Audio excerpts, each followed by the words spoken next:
We're breaking down anything and everything Utica City FC related. This is the Keeper's Corner podcast with your hosts, Matt Sterling and Brandon Brooks. Let's get into it.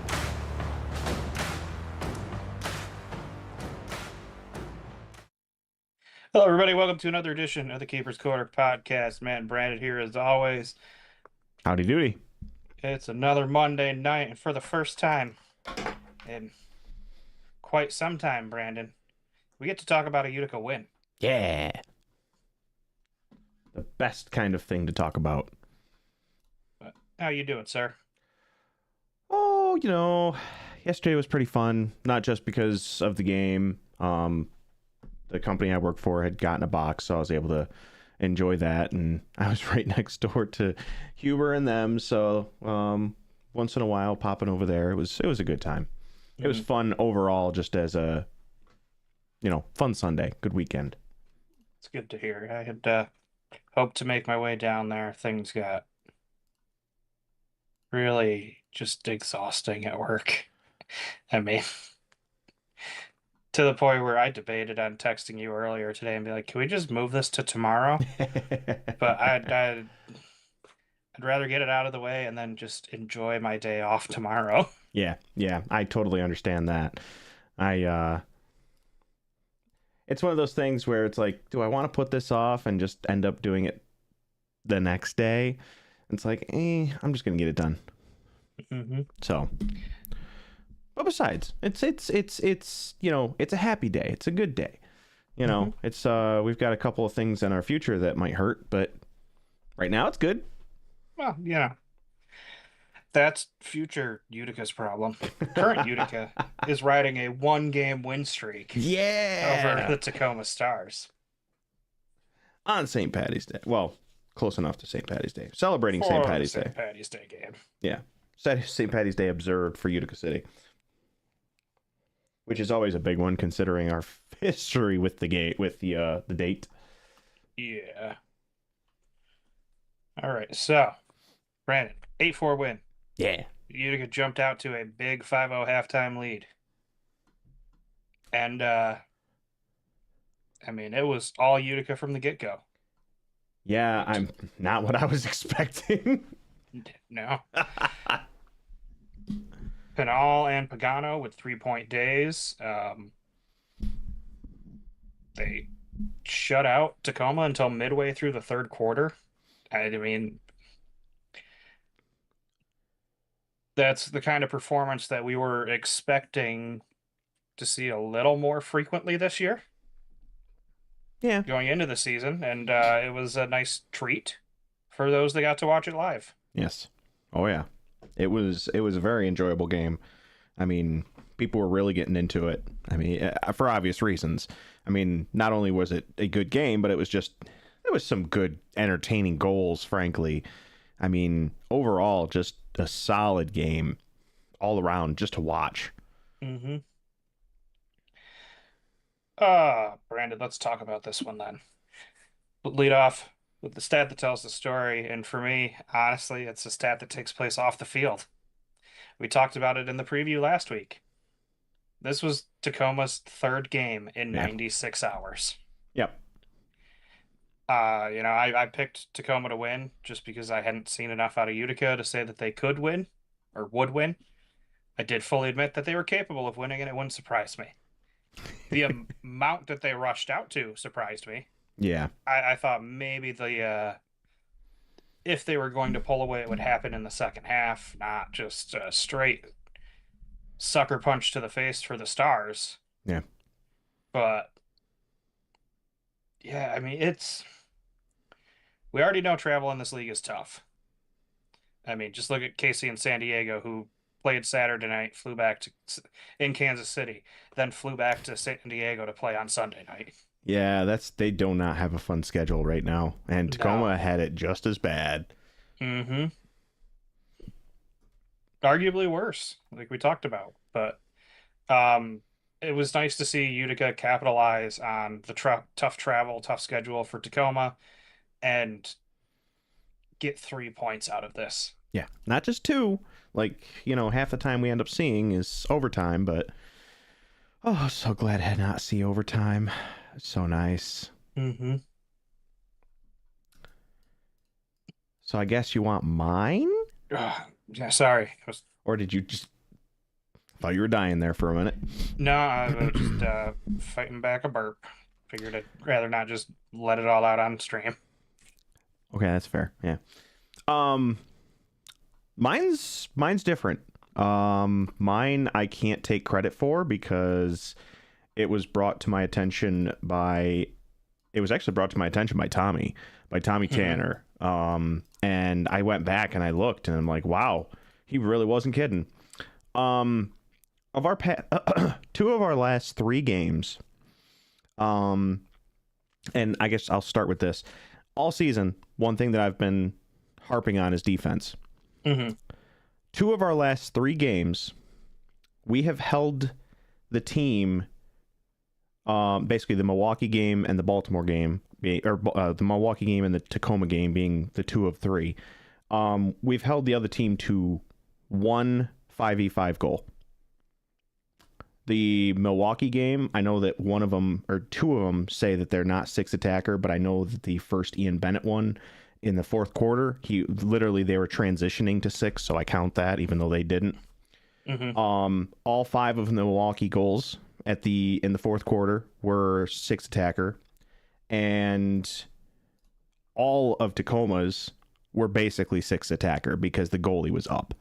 Mm-hmm. So literally we've only had 1 even strength goal between those 2 games against us. And I just thought that was an interesting stat. Like, that surprised me. Obviously it shows that we don't do great against 6 attacker. But at the same time, it does highlight, like, hey, at even strength, we seem to be doing something. Mm-hmm. So I don't know. I thought it was an interesting one. It was one that I never would have thought of. Yeah, it's certainly a deeper dive into the numbers. And I'll be honest, when you said Tommy brought it up to you, I was like, what? Is it that he has like a 5 challenge streak going where he gets it correct on six men on the field? We talked about that. He's an Eagle. He's gotten like 5 in a row. And, we talked about it on stream before where it's, can the sideline official who's supposed to be paying attention to that do that so that Tommy can stop wasting his challenges? Even though he gets them right, it still costs one of the challenges. It does. Yep. No, we talked about that too. That was, that was another topic of conversation. Just like, how do you keep nailing these challenges? It's like,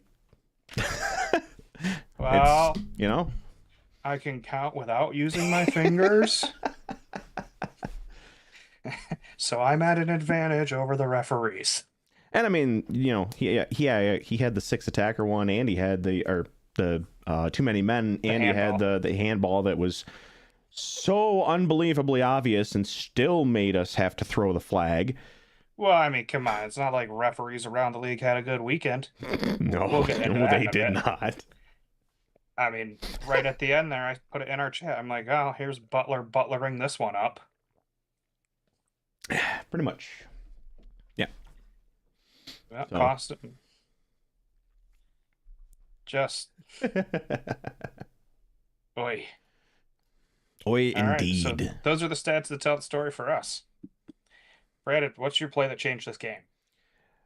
So there wasn't really much that changed this game for me, but one that stuck out in particular was Juan Alava's goal. Mm-hmm. Because a lot of the time what we'll end up seeing is we'll see these guys clear the ball, get it all the way down there, and then the other team just is able to reset and take it back down. No, he sprints for that ball, basically beats the players and is able to get the goal. Like, that was really a kind of heart-stopping moment, and also just like a really invigorating moment, not just for I'm sure for him, but for the fans in the stands. I mean, watching him just full bore trying to get down there to beat the keeper out to be able to score this goal, even though we're already up, 5-1, like 6-1.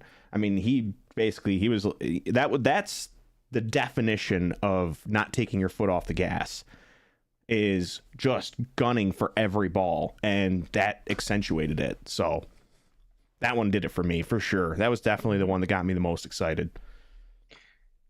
Well, here's my play that changed the game, and it's kind of the exact opposite of that. That was on the power play that Utica got off of the handball by Hmm. DeLima. Hmm.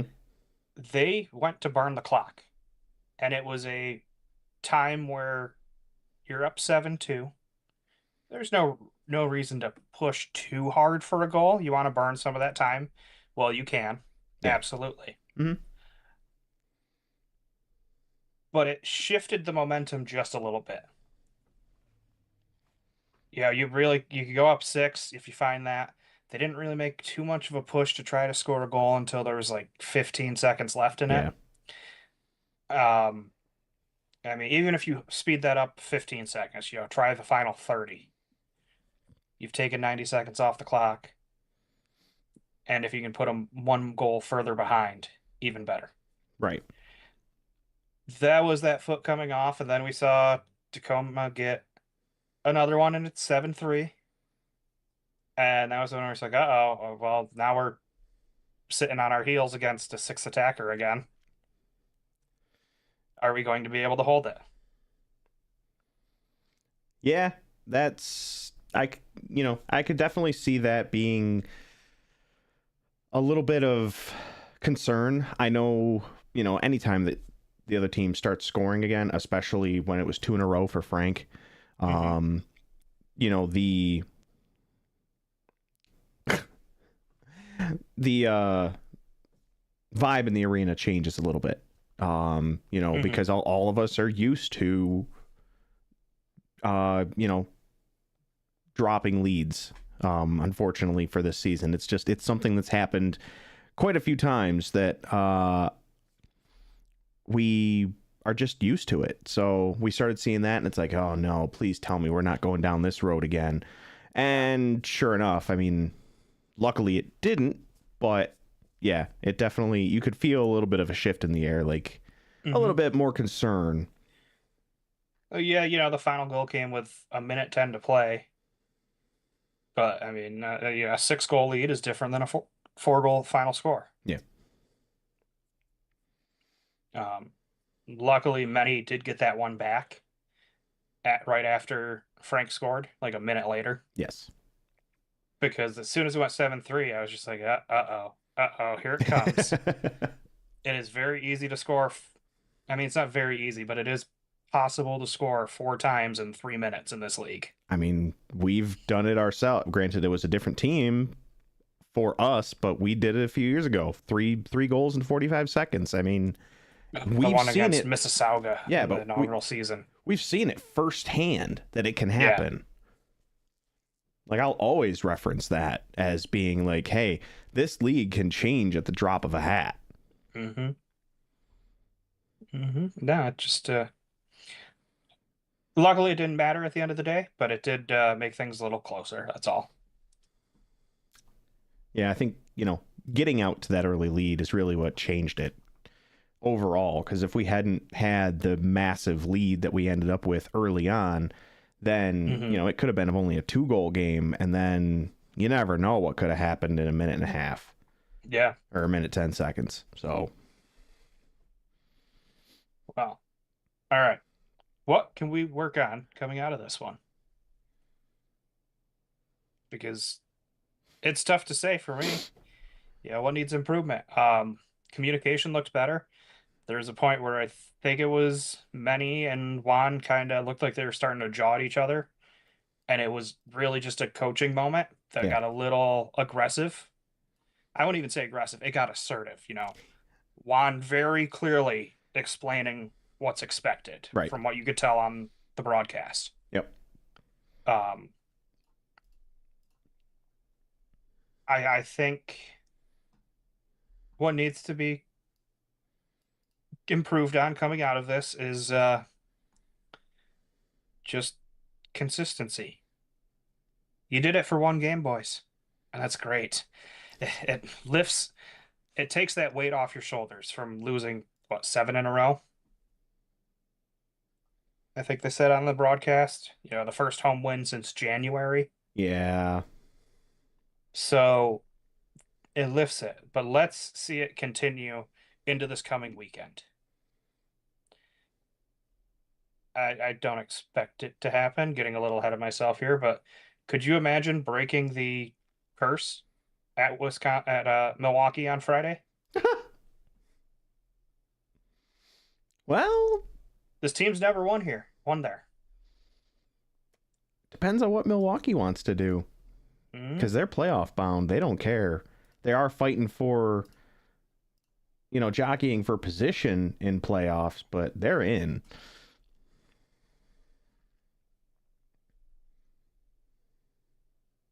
Yeah, we'll just have to see what happens here. But that's all I just want to see consistency. Yeah, I mean, there's not really. So this late in the season, having only 4 games left, Mm-hmm. I think the main thing to work on is kind of something we've been talking about, just getting the new guys time. I mean, in reality, that's probably the most beneficial thing that we can do at this moment is just work on getting our fresher guys time, getting them time on the field, getting them used to some of the maybe the M2 guys, getting them used to M1, just experience, giving these guys experience as much as we can now, knowing or expecting that we're going to be holding on to them for next season. Mm-hmm.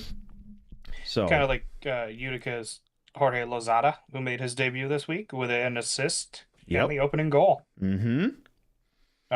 Or I don't. Did you get a chance to go back and listen to any of the broadcast? No. So an interesting tidbit came up regarding Pagano. Besides being, young and U.S. and national champion with Syracuse, Uh-huh. how familiar are you with EPL players from about a decade ago? Really going back, their career started probably 2 decades ago, but retired about a decade ago. So I have a better question for you. Hmm. What's EPL? The English Premier League. So I don't have a clue. In other words, that's my answer. Okay. Well, they mentioned that he had a chance to train with someone that I would consider a legend over there. Um, you know how big Manchester United is? Yeah. Oh yeah. Okay.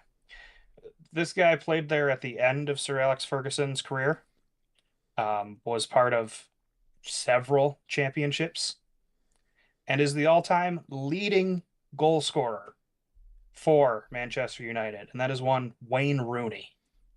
Wow. Yeah. Huh. Yeah, I was like, whoa, whoa, whoa, hold on. Let me back that up a second. What did you say? Roll the tape back a second. No, I did not know that. I did not know that Hmm. at all. Yeah, as a Man United fan myself, I was immediately like, oh, kind of half paying attention as it's going into that mid part of the game where it's like, yep, I know what's coming. I got to catch the second half. I didn't see the first, so I'm good. I can kind of half tune it out and just look for the key plays. I'm sorry, did you say Wayne Rooney? Ah, yes, they did. Hmm. No, like I said, that I never would have guessed on that one. Yeah. Like for people that don't know the EPL or anything like that, that'd be like the equivalent of I don't know, I guess we'll go NFL-ish and being like, well, I got to train under like Le'Veon Bell, not even Le'Veon, but like Ben Roethlisberger when he was with the Steelers. Like they have a ton of historic players, Mm-hmm. but what he means to the franchise, despite his sex pest allegations and problems, you know what I mean? Like just Uh-huh. that kind of level of player. Wow. Okay. Mm-hmm. That's pretty cool. That's Yeah. an interesting little tidbit that I wouldn't have even thought of. So, especially considering I didn't even know what EPL was. I mean, I was half paying, like I said, I was half paying attention, and I heard him talking about, other leagues, and I'm like, oh, well, why are we talking about Israel Cisse? He retired, and this isn't an Empire broadcast because Cisse played on the Galaxy when Landon Donovan and David Beckham were there Yep.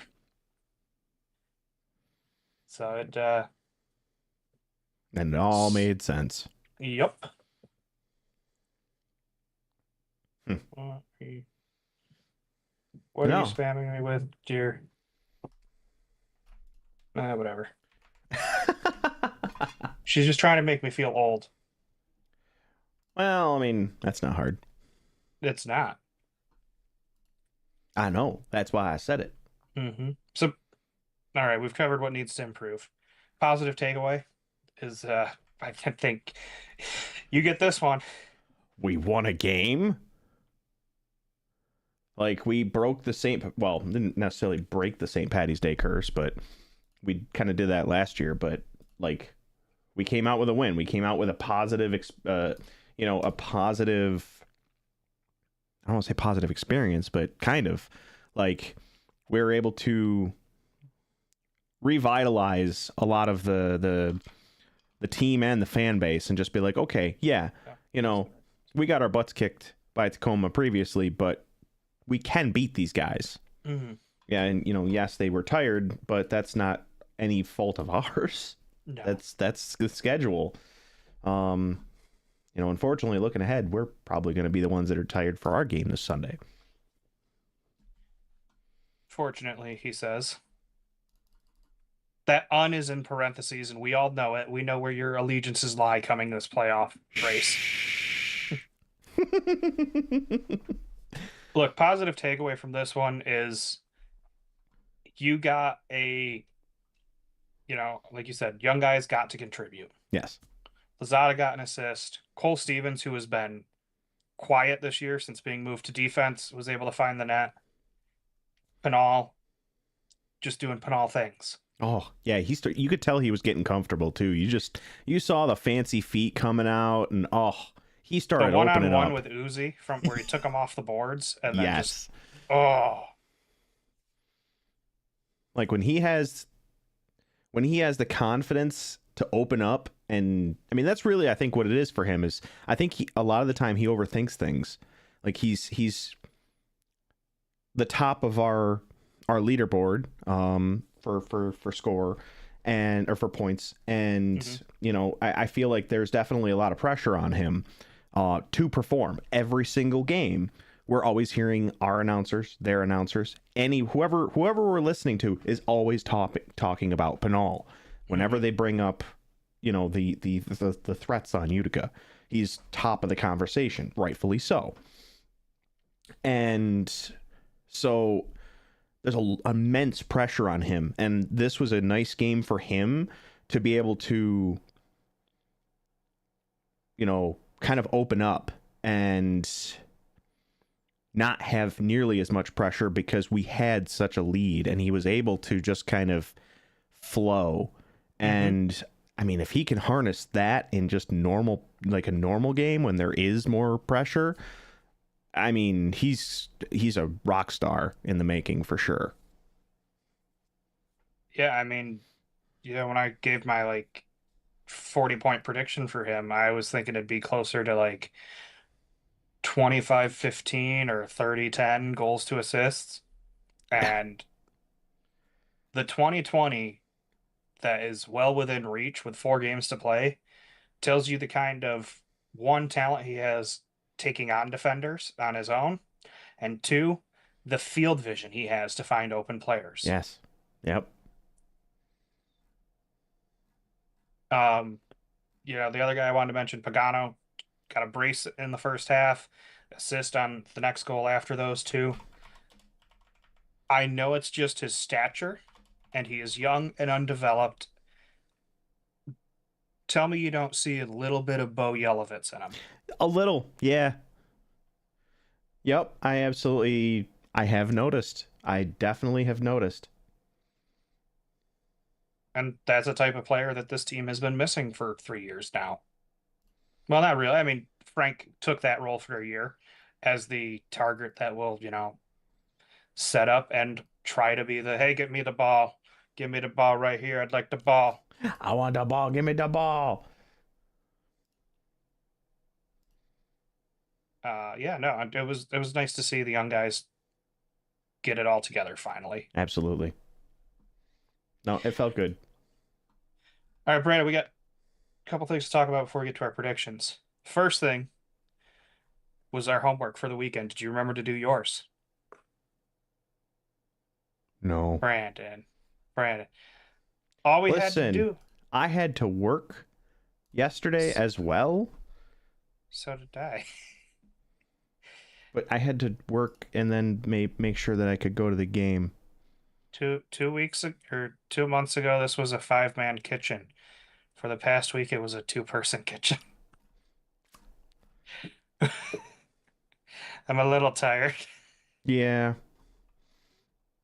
Yeah. There's a lot of stations to cover, even without pizza. uh, but I got my homework done. I didn't. Okay, My well, the dog ate mine. let's see if you can come up with them on the fly. We're going to come up with 3 ideas that Utica can do to either help retain or bring in new season ticket holders.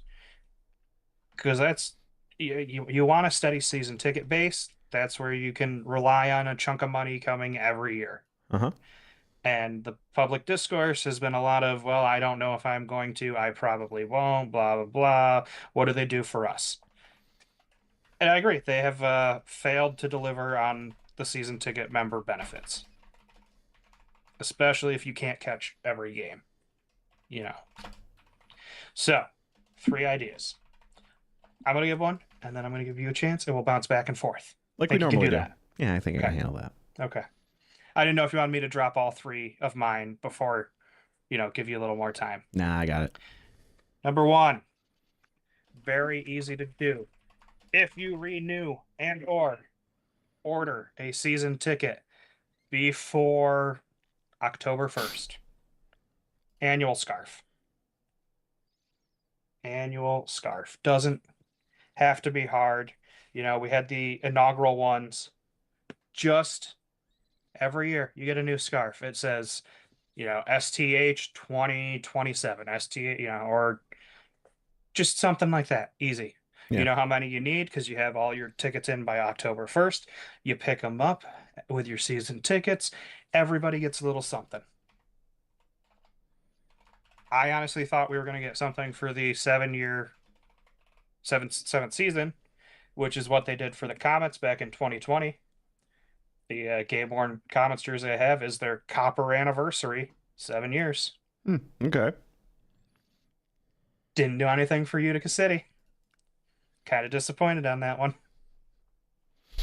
We get snuffed a good bit sometimes. We know that. Mm-hmm. Yeah, This is a hockey town after all. For now. It's going to be a soccer town by the time we're done with it. That's my first idea. Okay. Mine Easy, simple. kind of goes along with it because you literally held up the scarf. And that is something that I know we're pushing for, is to revitalize the concept of the Utica City Keepers. I've been having conversations with some of the fans in some of the groups that we're a part of. I know it's been brought up a few times. Some people didn't even know about it. And I think, I know it would be a tough sell given this season, but at least, even if you were like, okay, we're going to look at the idea, maybe the first half of the season, we'll see how things go. Mid-season, all of a sudden, announce that they're bringing it back and their sign-ups and whatever. And just try and really embrace the idea. I think there is a decent bit of interest. And I think that, it never really got its fair shake. Now that there's a decent fan base to it, and it's not just trying to like pull people in, if fans on television see a fan group that is just rowdy and raving the whole game, similar to what you see with a lot of these other places. I mean, God, where was I watching? I forget. Kansas City. Yeah, I think it was Kansas City. Like, they have their fan groups. Like, we could do this. We could definitely make that in that arena where it's almost like you don't even need the music anymore. So I think that's a big one for me. Bring back the keepers. Mm-hmm. Or at least work towards it.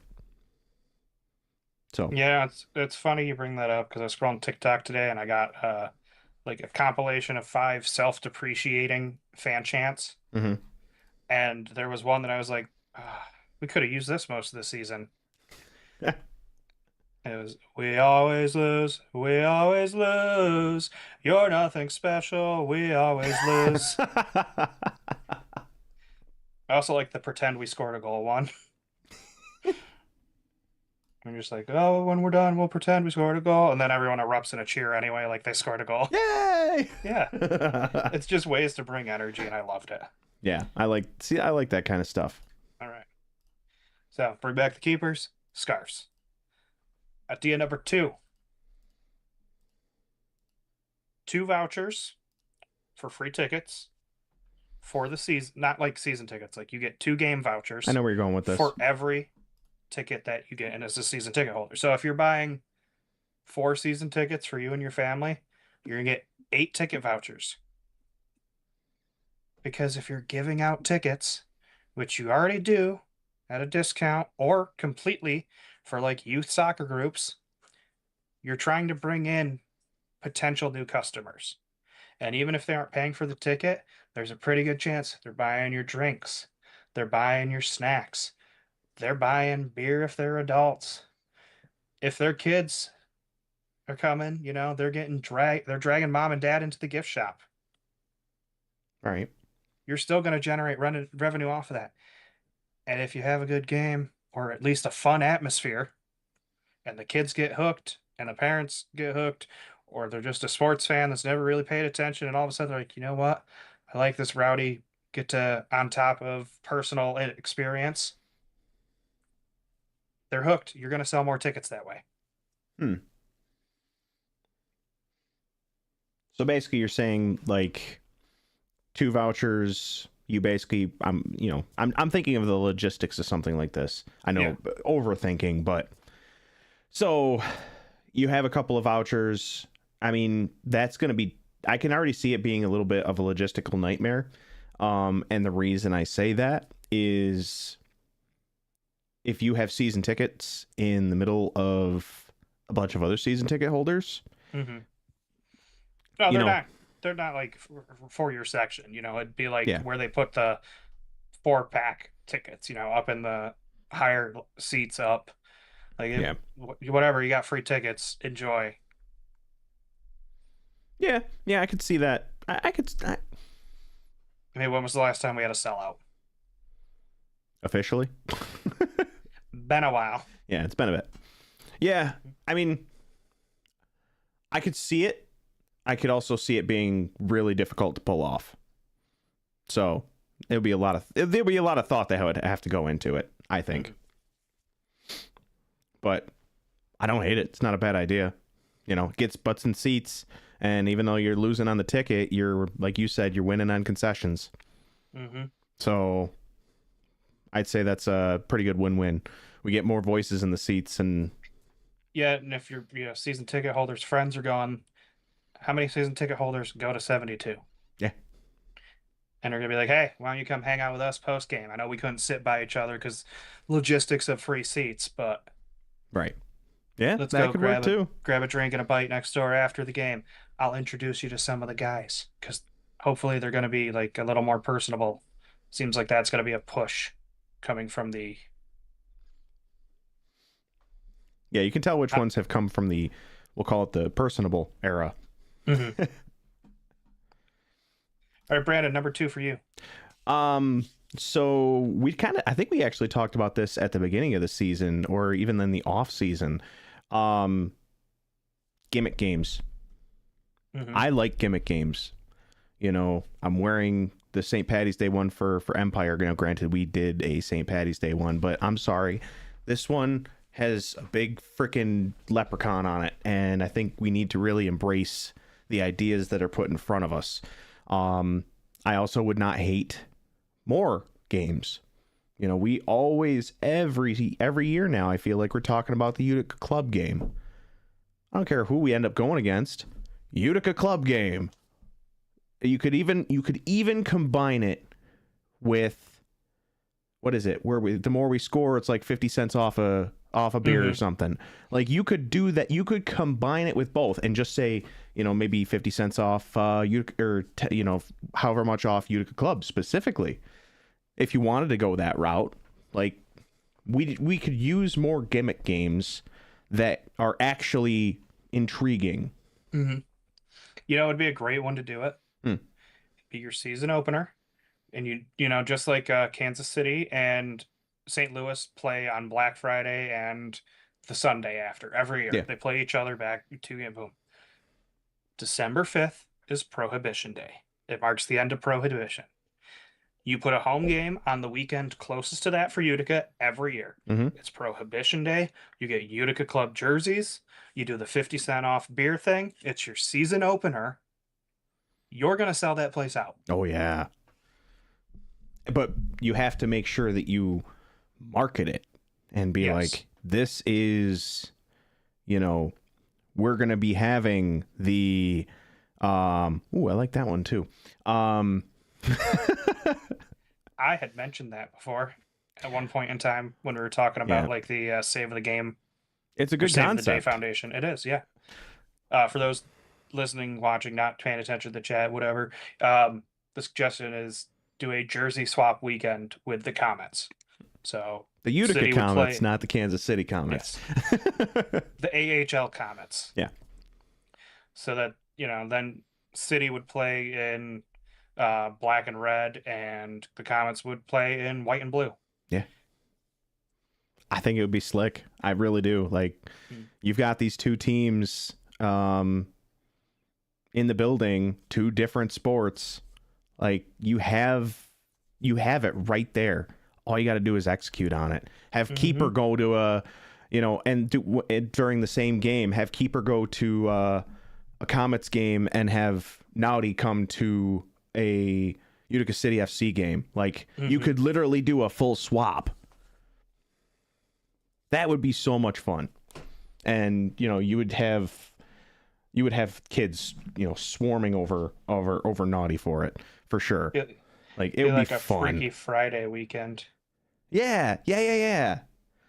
Imagine if you even had it on a Friday and you could capitalize on that. That'd be fun. Oh, that'd be fun. Free ideas. Yep. But that's my big thing is, you know, have these concepts that genuinely bring people in. You know, I have all the appreciation in the world for, you know, like the Bosnian Heritage Nights, for the Teacher Appreciation Nights, for any of these other appreciation nights. Like, I'm not saying do away with that, but it could be, you can do like a bigger promotion with a sub promotion if you needed to. Yeah, like you could easily pack Kids Day and Mascot Game into one. Yeah. They don't need to be separate. Mascots are for the kids. Yeah. So it's like you could still do all the stuff that you have done this year, but I really think, like, you see all of these different ones around the league. There was the autism acceptance one for Baltimore recently. There was military appreciation. There's Star Wars nights. There's all these different ones. Like, they do a Boy Scout night in Baltimore. Yeah, I mean, there's so many different concepts that you can absolutely execute on, and, you know, we just gave you a couple right there. Just talking about them, the color swap and the Utica club night. Like, those are great concepts. They do the teacher appreciation, expand it beyond teachers. Call it local heroes. It's your firefighters, it's your teachers, it's your nurses, it's your doctors. Yeah. Yeah. Boom. So that's a big one for me. Mm-hmm. All right, number 3. Actually do season ticket member events. A few years ago, you did the jersey reveal and meet the team and pick up your tickets at Bag Square. I know Bag Square Brewing has gone under at this point. Sucks. Sorry. Um, but like again, you I know Timmy isn't here to run it at the moment, but do a season ticket member trivia night at 72 or karaoke or something. Do stuff to bring people back. Like there are more people on the team. Timmy wasn't everybody. People can, just show up, have a good time, have a personality, interact. Doesn't seem that crazy. No, definitely it doesn't. It's not a crazy thing for sure. I don't know if you've seen coming up. I think it's later this month. The team's doing a thing out at the New York Rec and Social Club at the casino. Oh, I did miss that. I must have missed that. Uh-huh. Yeah. You know why? Because they haven't promoted it. You know what has? The casino. Rightfully so. I mean, Mm-hmm. But if you're not following, and it's not even it's specifically the sports betting club there, New York Rec and Social Club has promoted it. I've seen it a couple times in my targeted ads. I'm not going to talk about my being a degenerate here. How dare you? That's the only reason I found out about it. So you're doing this promotion, let's promote it. No, I like that. But yeah, I mean, bring back the season ticket member events, and actually, like, it shouldn't be that hard to do them once a month. On Tuesdays, Wednesdays, there's never games on those nights. I mean, there's hockey games on Wednesdays. Oh no, come watch the hockey game in 72, which we already had open for the hockey game. Yep. Come watch it with the soccer team.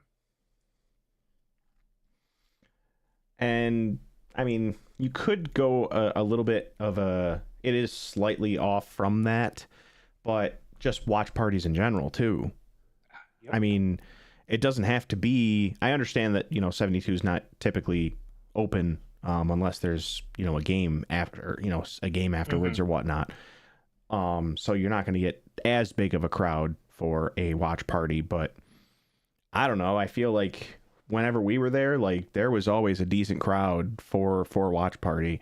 And especially if you promote it saying like, hey, we're going to have, there's going to be players there. They're going to be, interacting and stuff like that. Not that just they're present. Yeah. But I think, having those watch parties, I mean, those were fun. I mean, I drove, half hour, 45 minutes just to go sit at a bar and watch the game with friends rather than sitting at home and watching them. Like, they were a good time. Maybe not every game, No, but ones that work for the club, for 72. And, if they have... You can do them at Babes. It's a sports bar. Yeah, it doesn't matter. Either one. Like, whatever is convenient. Like, just advertise it. Host it. Like, you have these resources. Use them. Mm-hmm. So... Brandon, do you have a third suggestion? I do. I thought it up real quick.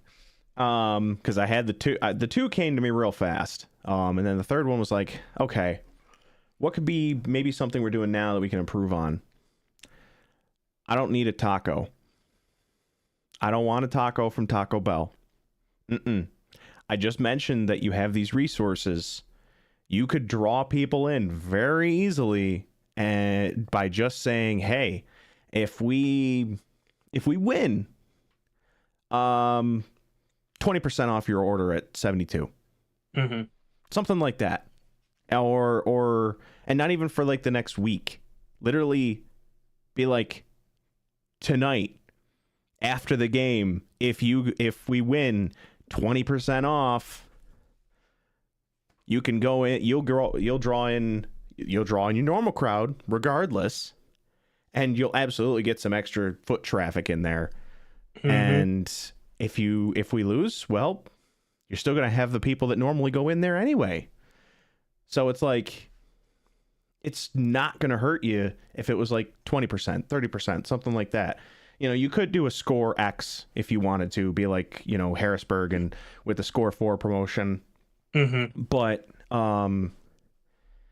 you know, or you know, some of the other ones that we've seen around the league, like, I think it's San Diego, I want to say, if they score within the first minute of the third quarter, something happens. I don't remember exactly. It's either San Diego or Kansas City. I just don't remember which one. But yeah, it's like if they score in the first minute of the third quarter, they get some sort of promotion. And it's like, you don't have to do it based on score. You don't have to do it based on wins or losses. You don't have to do it on, you could think of something different. You know, scoring in the last minute of the second quarter, or KC. Thank you. Thanks, Jack. So yeah, like, you know, scoring in the last minute of the second quarter, scoring in any last minute of any quarter, something along those lines. You know, there are a lot of different ways that you could execute on it, and I think that any of them would work. And again, even if it was just like a win and you get 20% off your order at 72, you're going to draw in extra traffic. Even if it's just for that night, like, people are going to probably, there's a lot of people that would probably change their plans and be like, want to go to 72 for dinner instead of doing whatever else we were going to do? Yeah, sure. Perfect. Boom. Mm-hmm. Extra people that you wouldn't have had. Yeah. I mean, you could easily just do a, you know, like, Utica scores 7, 70-cent wings at Babe's, show ticket stub, minimum 10 wings. You know, you don't want somebody being like, well, I'd like 3 wings with my entree. Yeah. That's not a bad idea either. Yeah. It may have been dead at before the game, but after the game, it was rocking in there. Mm-hmm. And I don't think it was just because we got a win.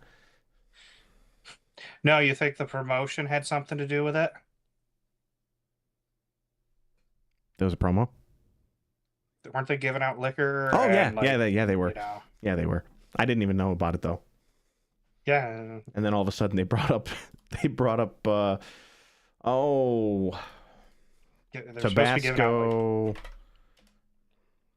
It was the one that they brought up to our table was like a Tabasco. I think it was a Tabasco vodka. Yeah, Absolute Tabasco. That's what it was. And yeah, that was something. That was like burns in 2 ways. Oh, that was a heck of a burn on that one. That's 100% like a shot thing. Anyway, but yeah, even just little promotions, even just promotions like that draws people in after games. Mm-hmm. It gives you a reason besides food and drink. I mean, those are drinks, but it gives you a different reason to go there after the game. And other than the 3 things we know are typically going to be there: players, food, alcohol. It draws people in, whether you're giving, you know, a promo discount, like I said, or you're doing more promotions like this after games. Mm-hmm. So, yeah. All right, that wraps up that little homework assignment for us. Yeah. Nice job working on the fly. Yeah, I figured it out. Utica City, you are free to take any of our ideas. Please just improve the experience for season ticket members. And everyone overall, frankly. Yeah, but don't be like we want more. Let's quick I guess touch on because we talked about butlering this game late with two challenges. One that was like this shouldn't have been challenged, and the other one that I'll say you don't have a definitive camera angle on. The handball was clear and obvious. Oh yeah, I was gonna say the handball was. I was like, come on. The Gordy one where he allegedly hit Uzi's face, Oh yeah. Mm-hmm. you don't have a clear angle on that. No. The angle that you need would have been in the corner, and we're now, almost a decade into being around this league, and they have yet to mandate the fact that there need to be 8 cameras on the field, one behind each of the goals, one in each of the corners, and one at midfield on both sides. Yep. That gets you your camera angles. But the big one, I'd like to just give a nice round of applause to Brian Budzinski of the Kansas City Comets for calling out an official. Yeah. Rich Grady, we've talked about on the show before. What do you mean? He's our favorite. He's like many of the officials in this league. He's had a long career, and it's time that many of them hang it up. And Brian, after a egregious call and terrible use of review from Grady, called for him to be retired. Yeah, he did. Forcibly. Yeah, he did. And I love to see it because did you watch the call at all? Oh God, yeah. I was literally watching. Did I watch the game? I think I was watching the game. I don't think I saw that play live, but I absolutely saw, the call eventually and the end result. Like, I don't know. It was, to me, it was just soft. SAWFT soft. At best, I see a blue card. Yeah. At best. Yeah. I was like beating my head against the table, as you can hear because they mic him up now in Kansas City, and you hear him talking on the review, and he's like, "Can I get it zoomed in?" I was like, "That's not how cameras work. You can't Yeah. zoom in a recorded. You can. It's just going to blow the pixels up and make it look bad. Yeah, it's not going to help anybody. Slow it down." And then he finally gets to the camera that offers arguably the second best angle. They don't really show the one from behind, which would have showed the best angle. For some reason, because I don't know. Grady's it. Grady. I left a comment on the post from Kansas City. Be like, this is what I've said for the past few years. On here, you can go back to old episodes and listen that reviews need to be handled by officials that are not on the field. Take away that bias. Mm-hmm. Don't let him look at it and go, nah, I think I made the right call. Somebody else needs to make that call. Yeah. Yeah, I wholeheartedly still agree with that. I mean, you can't have the person who made the call reviewing the call. Mm-hmm. Like, that's just, like you said, a lot of people are not going to want to admit that they're wrong. And you're going to run into situations where the right call is very obvious to anyone else except for the person that needs to actually review it. So. Yeah, it was. I mean, there's a world where I'm like, that's an embellishment on Nilton and the goal stands. Yeah. And there's a world where they say blue card for contact above the shoulders. Mm-hmm. You can't call it a red. He's fighting out of a bear hug. Yeah, he definitely he had Vandergriff wrapped up. Like, that was wild that didn't get called. Well, it's because they were playing advantage. Kansas City had control of the ball. They didn't want to stop play for that. Fair. So, yeah, it was a wild call. That's not a red. No. And I mean, I was talking about that, if only they could. I had a feeling it was going to be reversed with review, and it's like, well, it's a little late because any review is not going to happen until during the week, and they had another game that they definitely could have used Vandergriff on. Mm-hmm. So, Well, they could have used him. They didn't need him. right, but you still want to have one of the Best players out there. arguably, I was going to say, one of the arguably best defenders out there right now. Yeah. One of the best players on the team, inarguably one of the best players and one of the best defenders in the league. Yeah, 100%. Oh, there's a little tidbit in the chat. I did not catch that. Did it now? If it has, yeah, okay, there it is. Red card, additional game, and other suspensions. Usually these don't come out to Tuesday, so I did not even look at it. Oh, yeah. Mendez, 1 game suspension for penalty point accumulation. Vandegrift, after review, it has been determined that the action did not rise to the level of violent conduct. While there was contact above the shoulders initiated by Vandegrift and his opponent, that contact was not malicious nor made using excessive force. No duh. I like the next one. Anyone not senile could have told you that. Kansas City Comets, an undisclosed fine for making disparaging remarks on team social media regarding the decisions of game officials and for publicly identifying and criticizing an individual official. Well, you can't fine us, so I'll say that the guy that got ran out of the 1998 Pan America games after giving out like 4 red cards in a single game shouldn't be refereeing in 2026. Yeah. No, probably not. But, Mm-hmm. Oh, that's funny. I wish I could find that video again because that was great to watch. I forget which player I gave it to because I know they then were that I forget who asked me. I was like, "Oh my God, this is great!" Ha ha ha. They asked for it. I gave it to them. They asked if they could share it with Huffman. I remember Huffman got it at some point. Oh, good. That's who needed it. God, that was such a great.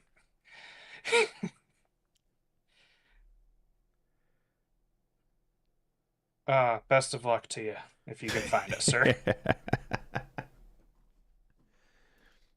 No, I mean, it's great that the red was rescinded, but he's already basically served his 1 game. What are they going to do? Let him play another one by himself? Yeah.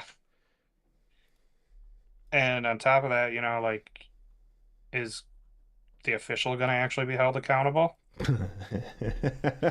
We saw it last year where Butler was getting reamed online for his officiating, and then when the playoffs came, he didn't get a single game, but he's back this year. Yep.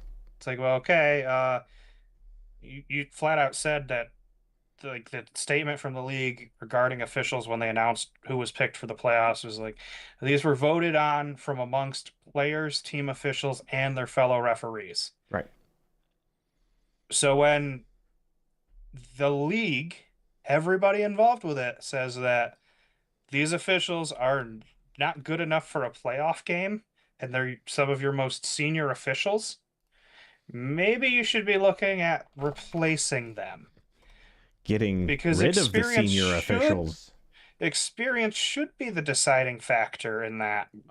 You can't just let the Angel Hernandezes of the. It's not like there's, to my knowledge, there's not a union for the MASL officials. I wouldn't think there would be. And if there is, and there isn't one for the players, well, ooh, I got a new bone to pick. But oh my God.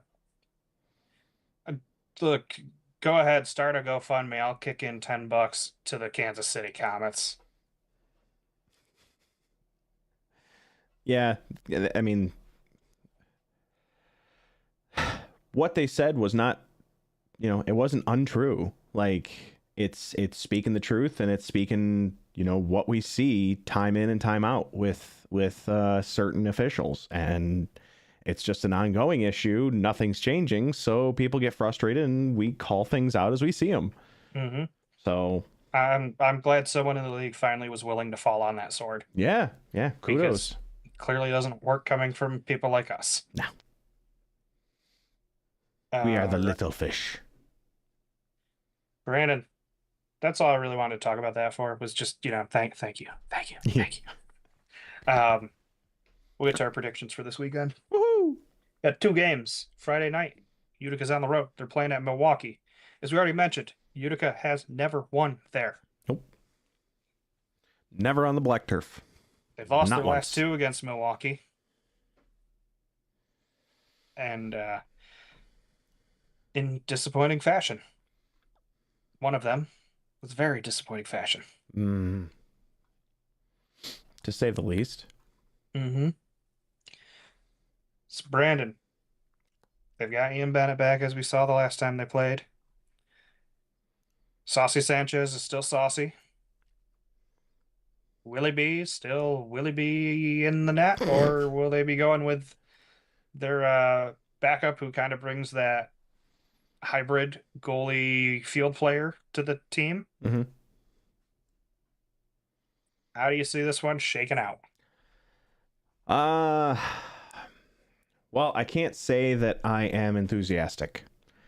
And the reason being is a couple factors. Number one, there has been a trend where Brian Wilkin is not traveling. We've seen that on the past couple of road trips. So it is very possible and likely that we don't see him travel again. Which means we potentially see Xavier. We potentially see maybe an Andrew Taylor if he's healthy. Or we see any of the other 2 that we have signed currently, since we have 5. So I think there's a bit of it. There's definitely uncertainty there. On top of that, we also have I had another one. I had two things regarding the travel. Well, another big thing with just Milwaukee in general is they are fighting for the leaderboard. I mean, they are right up there, still very much in the race for that first round bye. They are only behind San Diego by 3 and Baltimore by 4. So, I mean, it is still very much doable with all of them having 3 games left. So they are going to be trying to earn every single point they possibly can to try and edge out those other teams. And the fact that, Kansas or San Diego's got a pretty tough schedule with Kansas City, I think back to back, if I remember correctly, for a couple more games. I mean, they're in potentially prime position. Yeah, they play St. Louis and then they play Kansas City back to back. So, I mean, if they drop both of those games, that's 6 points on the table that Milwaukee can try and scoop up. So I think that Milwaukee's going to be, fighting for every single point they can possibly get. And with our issues with just having players available, specifically keepers available, it's going to fall more on our defense, which unfortunately Milwaukee was one of the ones that, yes, we held them to only scoring on 6 attacker, but they were very efficient on it. And we don't deal with it very well. And we know that they're willing to go 6 attacker even when it's tied. Like, they are more than willing to do it because they're comfortable with it. So all those factors in mind, I don't see this one going in our favor. I really don't. As much as I would like to see the train just keep on going. I think we fight. I think we put out a good game, but I don't think we win. And I don't think it's close. I'm probably going to go 10-6. I think they go double digits. Again, that's me assuming that we are very likely not going to have Wilkin in net, who definitely helps to keep a lot of the goals out. So without him in net, I think it's going to get blown wide open. Right. Well, Brandon, it is shockingly more pessimistic than my prediction. I do expect Milwaukee to win this one. Don't expect it to be much closer than you do. There we go. 99 Pan Am game, Guatemala, Canada. That's why I can't find it when I search for it. I've been thinking it was 98. Anyway. Milwaukee, like I said, I expect them to win. I don't expect it to be too close. I'm not talking like it's not going to be a 1-goal game. Yeah. I kind of do expect Milwaukee to go with. I know it's not Reynoso. That was the Chihuahua keeper. I am blanking on their backup, not Willie B. I was gonna say you're clearly not talking about Willie B because you know him all too well. No, I think they look at Utica's issues defending extra attackers and try to run out. If only that page would load faster. Oh my God, why is it only showing me the one goalkeeper? I want them all.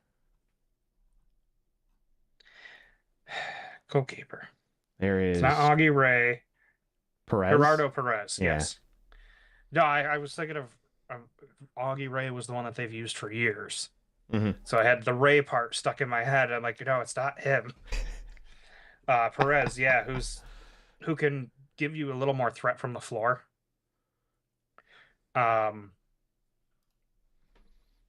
Just to keep Utica on their back heels. I have this one going 8-5 to Milwaukee. Okay. Still a respectable score, definitely. Kind of, the way that we've seen it go, where Utica hangs with a team for a while, and then they just inevitably pull away. Yeah. And that's kind of what I'm seeing, what I'm expecting with mine. It's just more punishment because, again, sixth attacker, they seem to be able to just walk it in. Yeah, and Milwaukee just, not as invincible at home as one would think. They did just lose 6-3 to the Strykers, who we're about to talk about for Sunday's matchup. Why, yes, we are. We kind of skimmed past it, but Brandon... yeah, don't skip over it this week. I forgot to do the score update. You had a clean sweep, sir. You predicted that score exactly. You get a 4-point weekend for the first time. Yeah. Not that it matters, because I'm still probably like 7 points down or something. I actually don't even know what the score is. I have not done the totals yet, but I'm still it will way be coming. down. But I will take it. I was so excited. I was talking to a couple people in the suite, just like, oh man, I said it was like 7-3, and I'm like, oh man, it's so close. Like I said 8-4. I'm like, it's right within my grasp. I can see it. And then there it was. I'm like, oh, well, I guess I gotta find find the nut once in a while. Oh, what a day. Yeah, I mean, you nailed it. This one wasn't as anywhere close to being close. Yeah. All right. Hey, you called me crazy last week. You were like, this prediction is wild. And look at me now. All right, so. Sorry, I got to bask in a little bit. Ooh, okay. Yeah, I just got the totals. And it'll continue to update as the season goes on. Yeah. But it is 35-22 with 4 games to play. Yeah. I knew I was way behind. Like I'm taking it's like me cheering about winning the battle, and I'm the only soldier left on the field. for the entire war. It's like, oh well, I'm yay, but oh. So that's why I'm enjoying it while I can. That is, yeah. So Sunday's game. I know you're going to be a little conflicted, so I'll take the lead on this. Empire, they're fighting for that last playoff spot. They're still holding on to it after they handled Milwaukee despite losing to Tacoma earlier in the week. Yep. And they have Utica to thank for that. Because if Tacoma comes out with 2 points, they'd be ahead of them. That's right. Both teams have 2 games to play. And Empire did something a little different this weekend. Boy, did they ever. Announced yesterday, just before the game, Oduobasi, head coach, did not travel with the team. Instead, Berto Palmer was appointed as the player coach for the game. From the statement, Obasi's still head coach. They just were trying to shake things up, and it worked out for them. They beat Milwaukee in Milwaukee 6-3. Yep. Yeah, it was very surprising.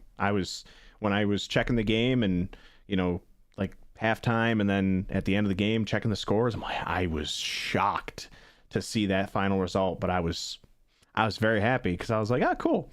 Empire is back in the playoffs." Mm-hmm. So, yeah, I'll definitely be a little bit conflicted. May or may not be doing a little bit of halvesies going to the game. Jersey of one and scarf of the other.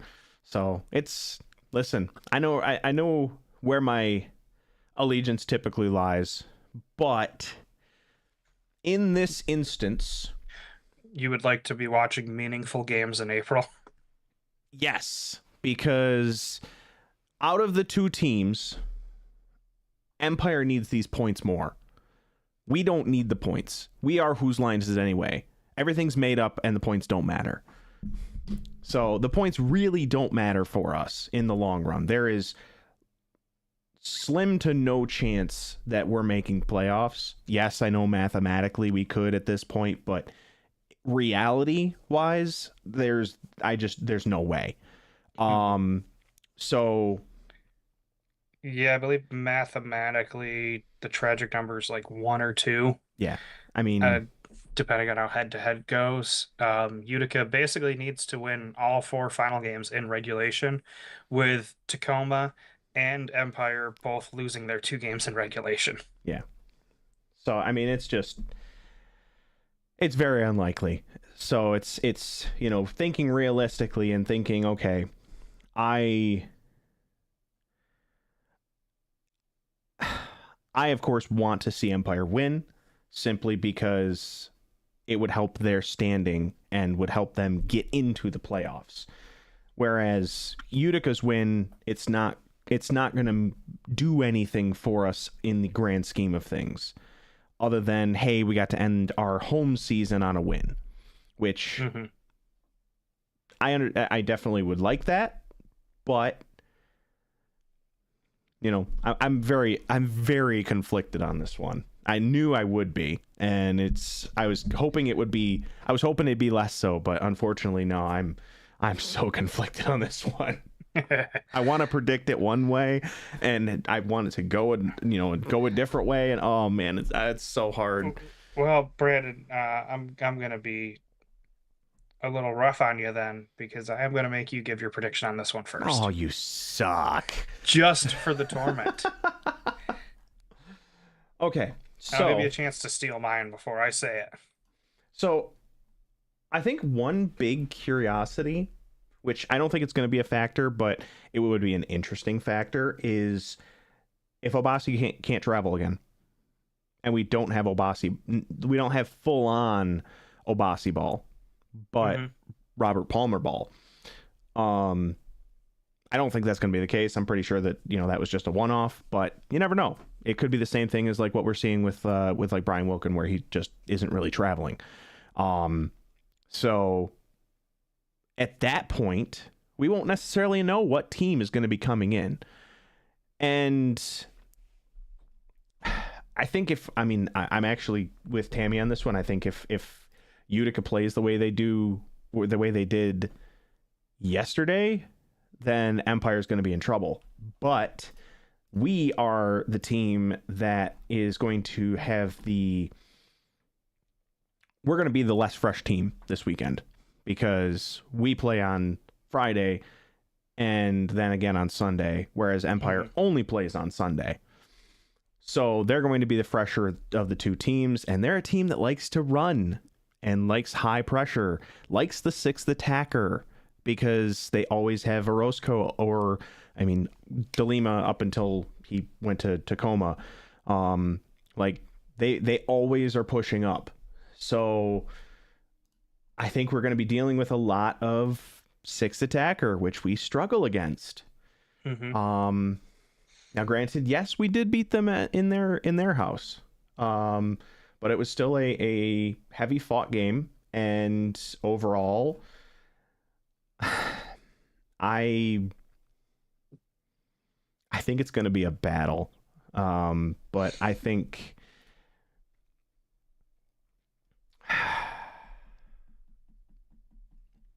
I'm really having to choose my alliances here, and it sucks, and I don't wanna.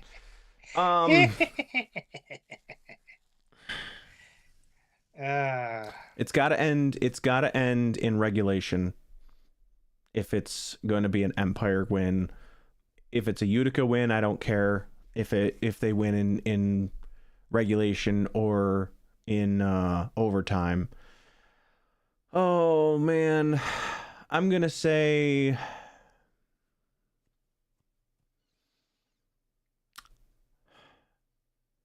Empire 6-4. Empire 6-4. Mm-hmm. Empire 6-4. Okay. Okay, that is interesting. Brandon going with his heart over his heart. It's more going with the head over the heart, because I know where my like actual allegiance lies, but in my head I know Empire needs those points more.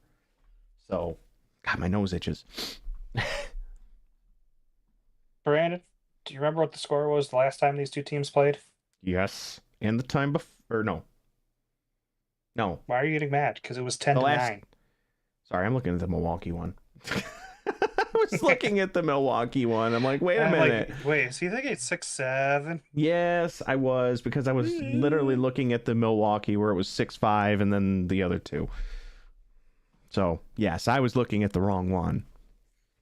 Brandon, it's funny you picked 6-4 because I also picked 6-4. However, The other way? I'm going back on what I said last week. I'm just looking at this Empire team, and they're kind of like, you look at their leading scorers. For those that grew up in the 90s and are nerds like myself and Brandon here, they're like Gen 1 Pokemon. The stats are all spread pretty evenly. They might be good at a couple things, but they're not great at anything. Yeah, fair. At least just going by the book, by the stat lines. Mm-hmm. The stats that tell the story. Yes. Like their highest scorer is Stinson, who's got 26 points on the season. Then they have Munir Alami with 22 and Alan Perez with 19. Notably missing from that is Marco Fabian, who came into the league, took it by storm in his first year, and had a very solid year last year as well. Yep. And then Father Time came for him with the steel chair, it seems. That's a way to put it. He's only managed to play 13 games this year. After playing 22, 24 each of the past two. Yeah, I was going to say, decent chunk of them for sure. 21 and 21. So he averaged 2.2 points per game his first season, 2.0 last year. That has dropped all the way off to 1.0 in his 13 games this year. And the couple of games of theirs that I've watched where he has played, he hasn't really been that big of a factor. Right. Um, yeah, this is the changing of the guard for the Empire. I think they expect to get a couple more years out of Fabian the way that they brought him back. Hmm. But he's 37 and not everybody is a Nelson Santana. True. Very true. So yeah, I'm going to go Utica 6-4. This is strictly on the fact that I want to end the season on a high note Yeah. at home. I don't care what happens on the road. For the fans that have stuck with this team through, what looked like it was going to be an expedited rebuild and has turned into a complete roster turnover 4 years later, Yeah. that know that, there's a new head coach coming. You're probably going to see 25 to 50% roster turnover with a new coach, a new coaching style, trying to bring in their guys, bring in their culture. Hmm. So I really hope that Tommy and Joey and Logan and all the veteran guys on this team can rally the young guys to send the home faithful off into the offseason with one last taste of success.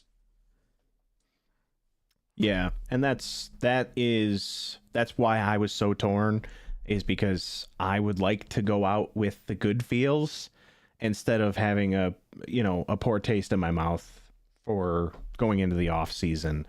Being able to leave the odd for the last time for the season on a high note is much better than the alternative. So that is why I'm was so just extremely torn The on my prediction. the other reason for me, Hmm. I love a team that plays spoiler when it's not happening to me. Love it. Give me the underdog. Yeah, we got March Madness about to pop off this week, and I'm like, oh, show me those 12v5 upsets all day. And you have no idea what I'm talking about.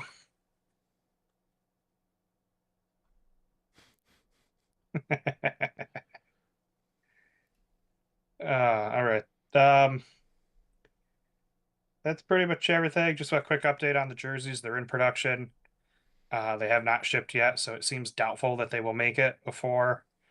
Um, I only read the quick blurb about production company where that they are US based. I didn't catch deeper down that they said their factories were in China. So those are going to have to come from overseas and get through customs. And the last time I had something go through customs, it got stuck there for 7 to 10 days. Yeah, Um, so that that's is usually how it ends unfortunate. up. But as soon as I get them, I will work on packaging them out and getting them out to everybody that ordered. We did end up getting over 20 jerseys ordered, so I'd call that a success. Yeah, that's not bad at all. Yeah. Other than that, I think we have everything, unless you have something else you'd like to add. No, I don't think so. That's Okay. pretty much it for me, really.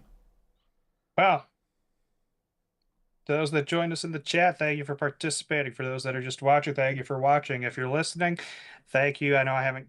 Yeah, look, my computer pretty much dead, so I've been using Kate's laptop.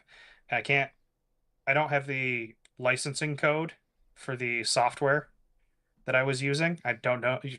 It was 6 years ago. I have no idea where that disappeared to. Yep. So I haven't been able to reinstall it. I haven't found a free one that I like that does what I need it to do. So I haven't been putting them out on audio. It does automatically go to the audio feed through YouTube Music if you're a YouTube Music listener. Even if you're not, you can still put YouTube Music on, listen, and just deal with the ads. Um, yeah, you just give us a like, give us a follow, subscribe, stick around after the stream ends, leave a comment. All those interactions help drive the algorithm, and the algorithm gets more eyes on us. And the more eyes we get on us, the more we get people into this league, into this sport. That's the more right. people that follow the sport, the more money it can get. The more money it gets, the better facilities, the better product, the better quality, better everything. Yeah, 'cause I say we're not making any money. Because that is the world we live in. But until next time, thank you all for joining us. Yes. Brandon, I'm Matt, and as always, go Utica. We had lots of songs this weekend.